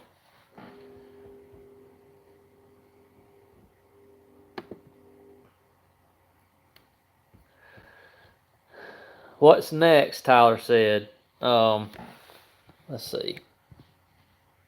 He said, "Is it going to be 302 after 302 till the end?" That's awesome, man. Well, you know, man, I'm going to build me a Windsor. I've actually already started a little bit, parts collecting stages, and I don't know about the 302, what I'm going to do with it. I mean, it probably needs to go in a museum. It's more than done its thing, you know. It's been awesome, but I hate to say that it's hard to pull that engine out and it still runs, you know. I've thought about doing it a bunch, but it's still sitting in there. I'd really like to take it out and tear it down and do a live feed video of tearing it down, because you just guys, every day I get messages about how there's no way, you know, this and that. And I'd love to show people, you know. They could even get in on a little wager if they wanted to, little PayPal action. Throw out a $50 bill and I'll match it if it's not stock.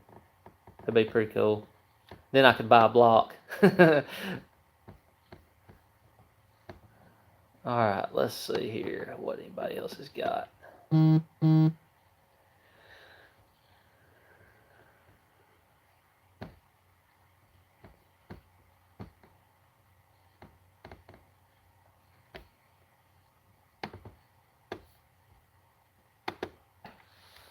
Hey man, keep them coming. That's alright. Let's see.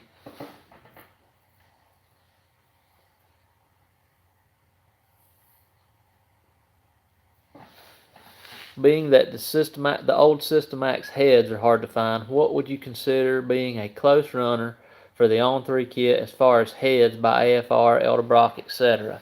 That's a good question. I think any decent aluminum head, GT40X even aluminum head, is a really good head. I just think if you're going to stay 50-ounce balance, the head and cam package is what's going to kind of determine your RPM range.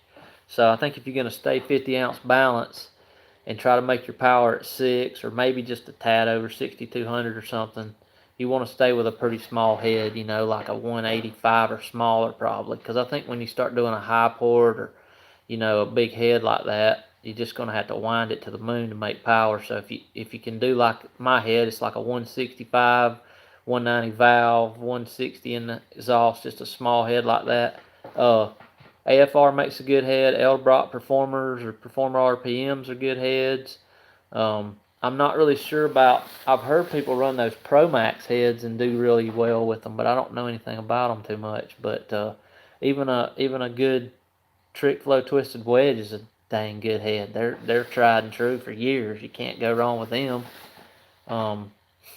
Somebody asked a minute ago while we're on heads and stuff about, and I missed it, about the intake, the track heat. It's just out of the box track heat.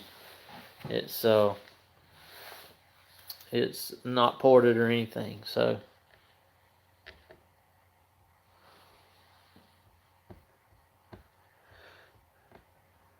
Doug, I touched on that earlier about the fuel lines. They're -6 and -8 Parker push lock rubber line is what we run. Just got it at the local hose and hydraulic shop, and we used ends from Speedway Motors.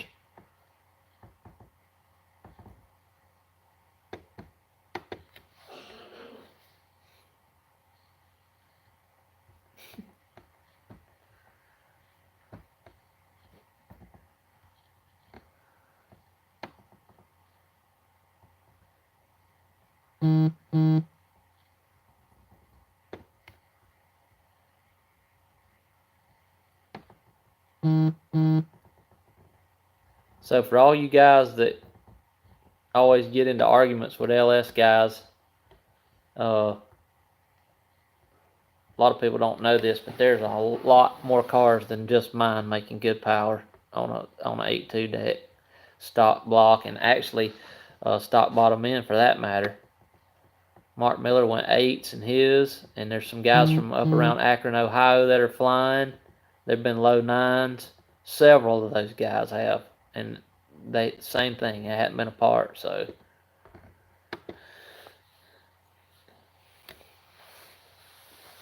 All right. While we're on the head topic, are my Canfield 192s I have now still relevant, or should I have moved on to an AFR trick flow? Canfield heads will always be relevant. That's an awesome set of heads. Don't get rid of them. Canfield is old school, but it's awesome too.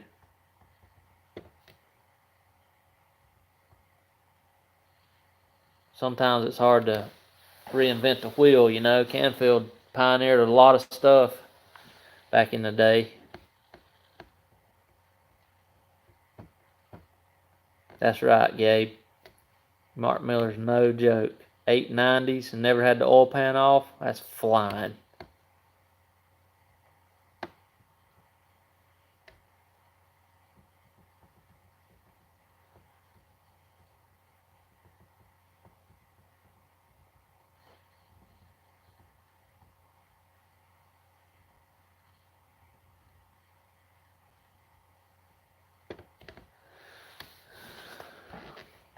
All right, guys. You guys got anything else for us? I'm sure I've missed some on the screen here. If you guys got anything else, just shoot them through there on the Project Stock Bottom End inbox. PM. What you got, Tyler? Mr. Webb, type it out. I must have missed it.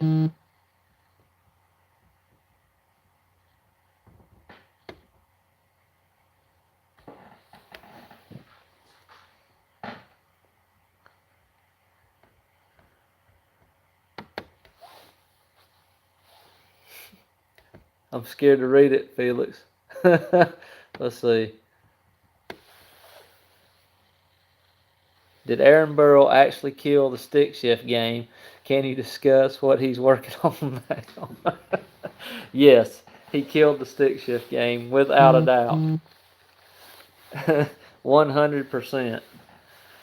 All right, where can I, T-Web, where can I find crank and run power for my 92 Fox? Fuse box is full.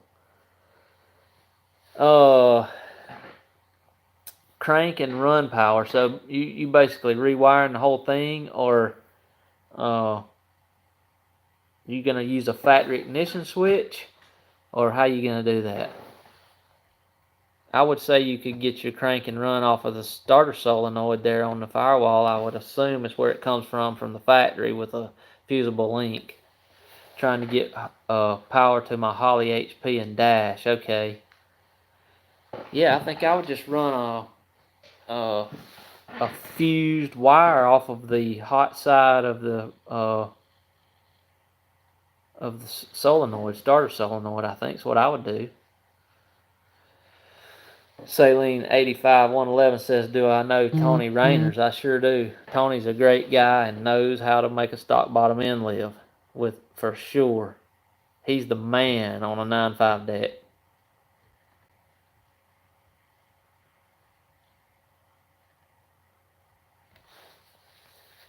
What about a wire off the ignition switch? Yeah, you could get the one that's hot at all times. I think it's yellow. And splice into that, but you're gonna make sure it's hot when cranking as well. You know, you want constant power. But yeah, I think you can use one of those. It'll be hot when cranking.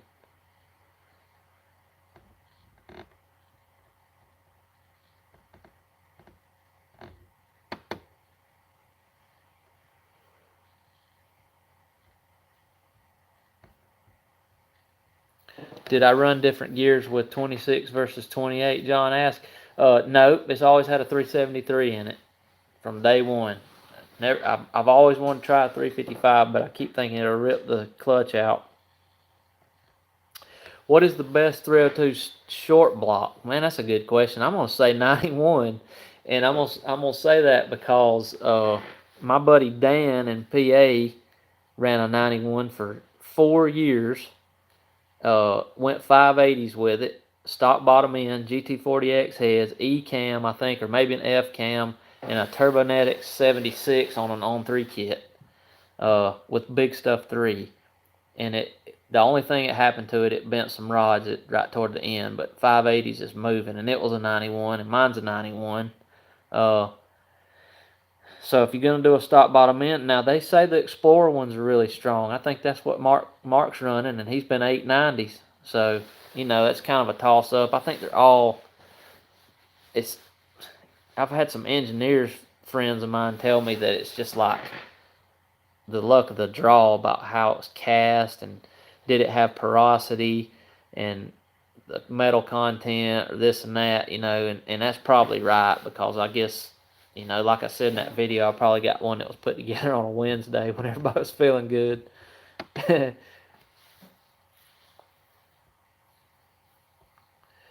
How do I feel about World Product heads? I don't know much about the Rouse version of it, but I can tell you that World Product, a friend of mine had some, back in the 90s, had some old Dart heads, World Product heads, aluminum, and his car ran really well. And those heads were probably had 150,000 miles on them. So yeah, that's a pretty darn good head. All right, Dennis. You have a good night, buddy. Thank you for coming by. I appreciate it. Enjoyed the questions, man. I appreciate all you guys following and hanging out with us. Let's see here.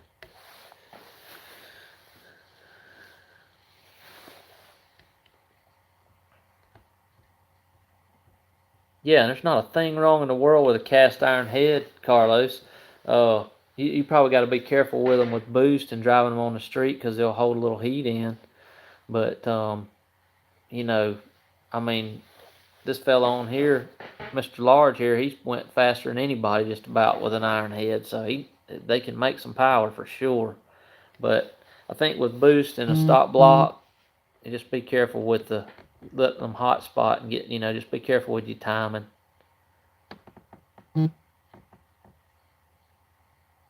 GT40P head's a good budget option. Yeah, I think so. I mean, it's better than an E7 for sure, I'd like an aluminum head myself just because I think it cools the combustion chamber just a little bit better maybe. But, hey, if you got to run a GT40P, run it.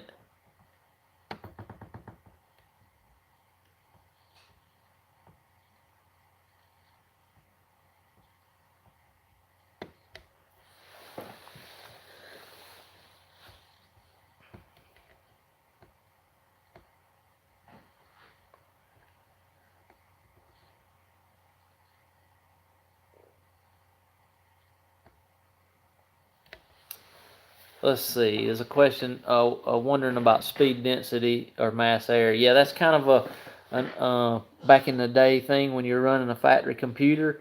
The factory EEC4 computer couldn't hardly adjust itself if it was speed density, like 88 back or whatever.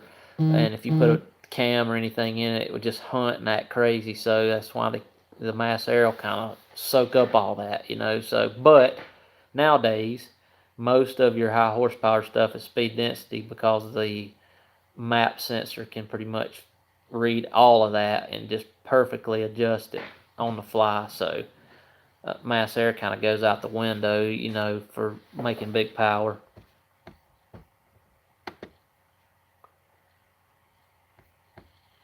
And that's kind of contrary to what we learned in the 90s, but that's how it is now. The pimp and the PMP and everything has a 4-bar map. Well, maybe not the plug and play, but I know the Pimp XS has a 4-bar map built into it. So all you do is just plug a vacuum line. If any of you guys are thinking about getting that thing, man, you basically plug it right in to the factory harness. Run a wideband wire to it if you want to, one wire. and one vacuum line. And once it's tuned with that, it's ready. It mounts up there in the factory location. It's just an awesome piece. All right, now here's a pretty good question, Tyler. How do you feel you would have fared against Leroy? Oh boy, he's probably going to be watching this. What's your thoughts on only making the power you make versus 1,000 horsepower LS motor, and with it not the way it used to be with 1,000 horsepower cars everywhere now? That's a pretty good question. So, hey, that night Leroy was running. Garrett was running 820s, maybe. I think maybe I'm wrong about that, but I can promise you this: he would have had to have drove around me because I would have got out of the gate, and he definitely had to run me down. Just leave it at that. What's your thoughts on only making the power you make versus 1,000 horsepower LS motor? Yeah, you know, I think I'm pretty proud of what it's done, and could I have cranked it out and put that VS80 on it and made 1,000, maybe made a Hail Mary pass, maybe, but uh, I'm pretty proud of what it did, man. But I know that those guys are flying, and that's kind of one reason I'd like to do a Windsor. But I'm not really big on going. I don't care about going 6s and a quarter, none of that. I mean, I'm pretty happy running a mid 5 and the 8th, or a high 8 or something. And I just think the safety thing, got a kid at home. It's like I don't want to crash out and all that stuff, But I mean, I'm not saying if it made 1,500 horsepower and I got it out on the track, I'd let off the throttle. I'm just saying, I don't know if that's me. I don't know if I care about running 4s in the 8th with a stick shift, But and it's a money thing too, man. The clutch that you need to do that's just out of this world, It just kind of not really. I'm more of a budget person, and I think once you got a certain amount of budget, that's a certain amount of speed, I think I've got about $8,500 in the whole car, including buying the car and back in the day. So, I mean, I'm pretty proud of what it's done for that money. All the money on mine's in the trans and cage and stuff like that. Definitely not much money in the engine, but it's just stuff that was left over, really. But yeah, I think Cletus would have whipped up on me for sure, man. There ain't no doubt about it. But like I said, he'd have had to drive around me.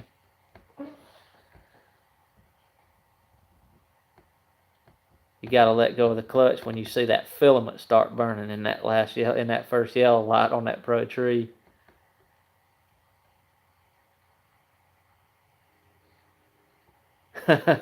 No, I believe I'll hold on to it, John. Thanks though, man. It's gonna be hard to replace that for that money, huh? That car is really weird. That thing sat about 6 miles from my house with grass grown up all the way around it. It looked brand new. It was really clean. It had 16-inch ponies on it, untouched. I stopped by the guy's house probably 20 times. And, of course, the time I stopped by, I was broke the last time, and he came to the door finally. And he came out, and he said, can I help you? I said, yeah, I've been staring at that Mustang for like 6 months, and I want to buy it. This is probably like 2001 or something. And I said, is there something wrong with it? And he said, yeah, it's knocking. So, and he said, I just pulled it up there and parked it. So I said, well, what would you take for it? He said, I'd take $1,200. And I said, well, let me go home and get a battery and listen to it. So it cranked up, it rattled about 30 seconds, and rattle went away, the oil pressure came up. I pulled it in gear, and it went in gear. It was an AOD. And I ended up driving it home. By the time I got home and it was hot, it was knocking. So I put a short block in it and drove it for years. Short block, 2800 stall, 373 gear, some exhaust, and just drove it out and back to work for a long time like that, man. And then my buddies at the dyno taught me into doing turbo, so that's where we at. Do you run C-clip eliminators? Yes. I had a track lock and 28 spline Mosers on the 26s, and when I started running close to 120 miles an hour, I was having dreams about axles coming out. So a guy out in Arizona had a set of 33 spline Strange, a spool, and C-clip eliminators, and he had bought them and just run them just a little while, and no twist or anything. So I bought them used, and he shipped them. I actually shipped them Greyhound, and they came cheap. So I got them, and that's what's in it now. But the 28 spline Mosers, man, they did great for years. I mean, I cut 130/60s on them all the time and never had an issue. So can't complain. My buddy BJ's got them in his car now, or he's gonna put them in it. So good question. Yeah, I think if you get fast, man, C-clip eliminators, and there's some tricks to them. A lot of people worry about the them leaking. Black sealer, clean it good, and put that black sealer everywhere you see an O-ring and a gasket, and I haven't ever had one leak.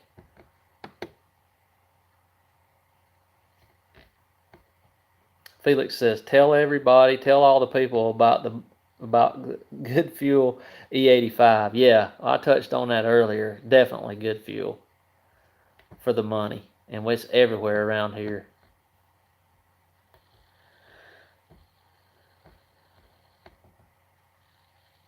All right, Jesse. See you, buddy. Bright and early. John, you said PLX. Which PLX wideband? Oh boy, I don't really know the part number or anything, but it's just the. I just have the controller no gauge because I just use the pimp readout for the gauge on my laptop.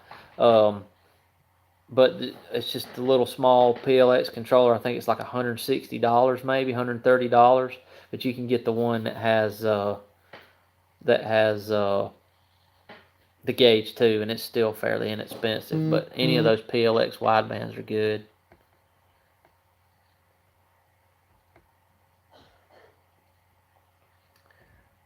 PLX, the 14.7 widebands are good.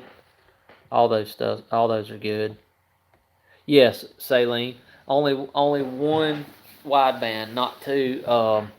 You basically put the wideband in the downpipe, the on-3 downpipe or whatever downpipe you run. You just need one wideband, man. It'll, unless you want to do bank to bank, I guess the Mega Squirt will do that. Felix can tell me if it'll do it or not, but I'm sure it'll do bank to bank air fuel. But you just run that one. Keep it simple, man. Yeah, Johnny, always ran the 373, man. It's the only gear it's ever had in it other than stock. I definitely think the car would pick up with a little bit higher gear. 355, 327. I've just been scared and lazy to do it. I just thought it might be hard on the clutch, to be honest.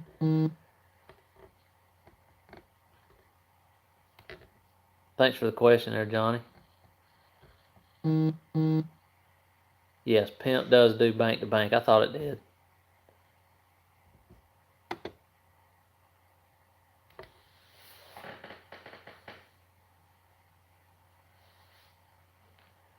Felix says you don't want the wideband pre-turbine.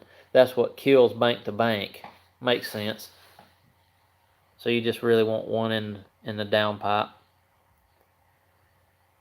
I guess if you really wanted to get technical and find out, you make sure your air fuel's the same, you could put an EGT in both banks of cylinders, I guess. But for what we doing, I hadn't needed that.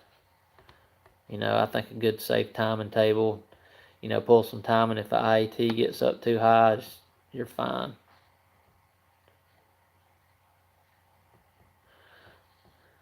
What boost gauge? I run the I believe it's an autometer, and it's a mechanical gauge, and it's the one, I believe it's a carbon, maybe. I think it's a carbon, and it reads vacuum and boost up to 30 pounds, I think, or 20. Maybe it's 20. But that carbon autometer, I love a mechanical gauge, man. It's not gonna lie to you, but you know, a lot of people say get a electronic one, but I think the mechanical one's great too.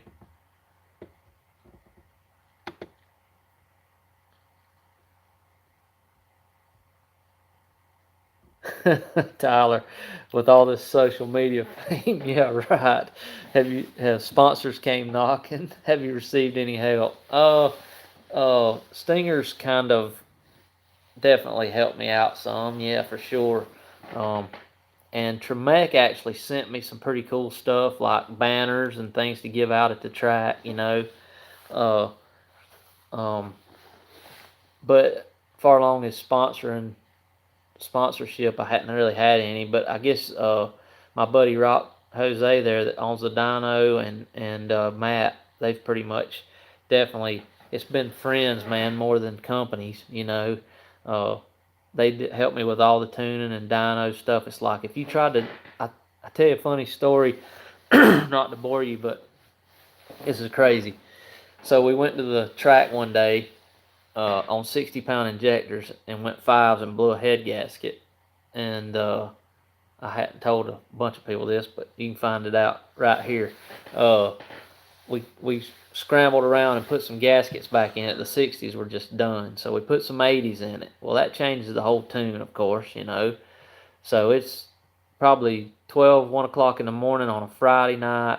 The race is Saturday, and that, by the way, is the race for the points that I talked about earlier. We pulled it up on the dyno and got ready to start tuning it and let the clutch out, and the dyno brake was stuck. So we decided that we would maybe take it out on the street a little bit that night and tune it. But we were like, it was fighting us, man, everything. The cops came and they said that somebody called it gunshots were fired because we was bouncing it off the two-step, just crazy stuff like that. But anyway, we put that car on the trailer and drove 3 hours to the track, and Matt sat over in there and held on to the roll cage, and we tuned that thing, making over 900 horsepower, going up and down the road in front of the track.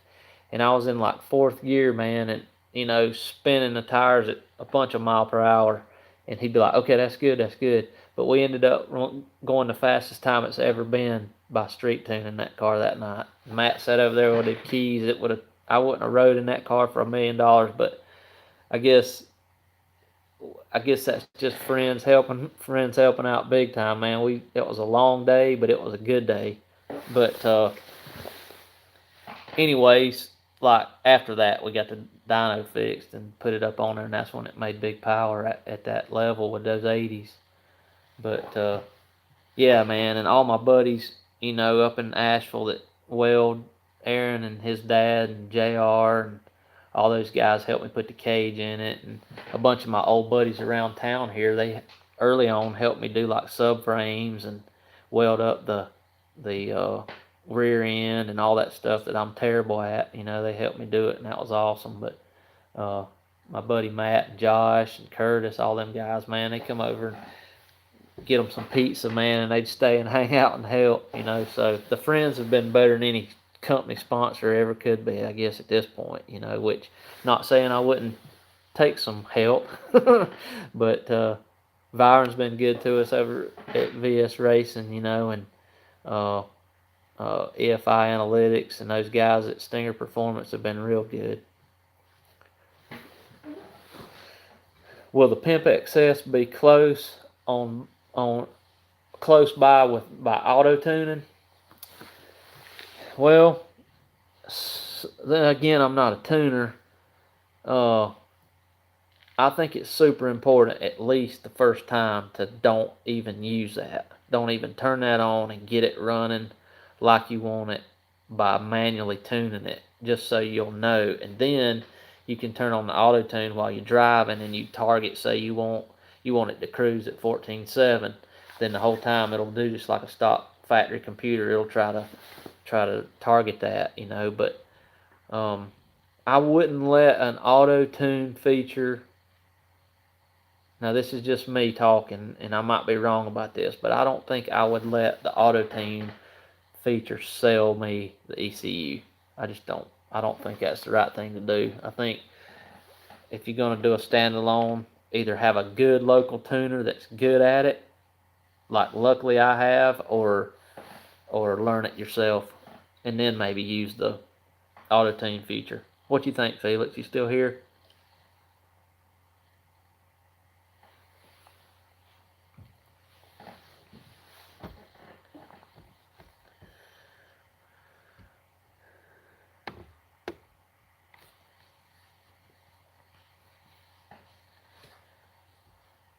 All right, guys, I'm gonna wind it down. I think it's getting close to 11. I got some early rising to do. But I really appreciate you guys hanging out with us tonight, man. We had some really good questions. I hope I answered some good questions. Gave some good answers, rather.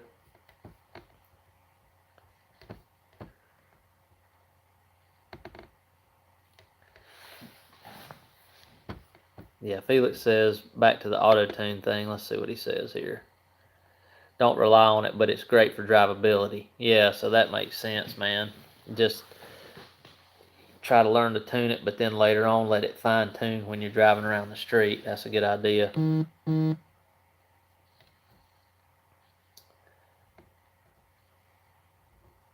I really appreciate you guys taking the time to hang out with us, and hopefully we can do it again here soon, one of these days.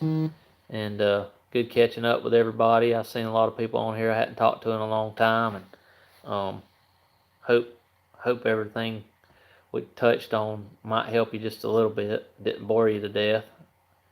So really appreciate it, man. And you guys have a good night, and hit me up on the page for any more